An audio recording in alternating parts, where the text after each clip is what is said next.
కానీ ఖబర్దార్ మా కేసీఆర్ని తిరిగితే మాత్రం మేము ఒప్పుకోము. మా కార్యకర్తలంతా ఒక సైనికులు మాదిరిగా ఉంటారు. ఆయన పెద్ద ఒక గొప్ప మహాత్ముడు మా కేసీఆర్. అటువంటి మహాత్ముడు, అటువంటి నాయకుడు దేశంలో ఎక్కడ కూడా లేడు. కాబట్టి మా సీఎం కేసీఆర్, మాజీ సీఎం కేసీఆర్ను ఒక్క మాట అంటే కూడా మేము ఒప్పుకోము. కాంగ్రెస్ వాళ్ళకు తొందరనే తప్పకుండా ఆ బీజేపీ ప్రభుత్వం మోడీ ఉన్నాడు, తప్పకుండా నీకు బొందబెట్టే రోజులు తప్పకుండా మోడీ చేస్తాడు.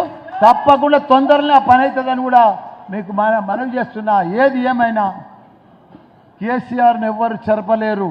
మల్లారెడ్డి గారు అంటాడు ఆయన నిజంగా చిన్నప్పుడు నేను బర్రె గిట్లా గరిచిందో నాకు అర్థం కాదు. ఆయన ఏంది పిచ్చి పిచ్చి మాటలు, ఒక్కొక్క రోజు ఒక్కొక్క మాటలు మాట్లాడుతారు. ఆయన పోలికనే బర్రె పోలిక అనుకుంటే కూడా ఆయన మాటలు కూడా బర్రె బ్రెయిన్ ఉందా లేదా? నువ్వు పిల్లలు రక్తం తాగి స్కూళ్ళు కట్టి దాచుకొని ఇలా రాజకీయాన్ని కొంటున్నావు. నువ్వు రాజకీయాన్ని కొంటున్నాడు మల్లారెడ్డి గారు.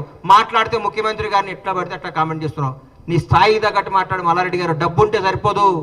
డబ్బు ఒక్కటే కాదు నీకు కావాల్సింది, డబ్బు ఉందనే కదా నీకు అహంకారం. పిల్లలు రక్తం తల్లిదండ్రులు కష్టపడి చదివించి వాళ్ళు కష్టపడి నీ పిల్లలకు ఫీజు కడితే ఆ రక్తం దాగి నువ్వు కోట్లు సంపాదించి విర్రవీగి మాట్లాడకు. ముఖ్యమంత్రి గారు అంటే గౌరవి, ఆ పదానికి గౌరవి. రేవంత్ రెడ్డి గారిని ఏకవచనం సంబోధిస్తున్నావు. దున్నపోతు నీకే చెప్తున్నా, దున్నపోతు వ్యవహారాలు చేయకు. నువ్వు గోవాలో హోటల్ కాకుండా ఏమైనా చేసుకో, గోవాలో హోటల్ పెట్టుకో, క్యాసినో పెట్టుకో.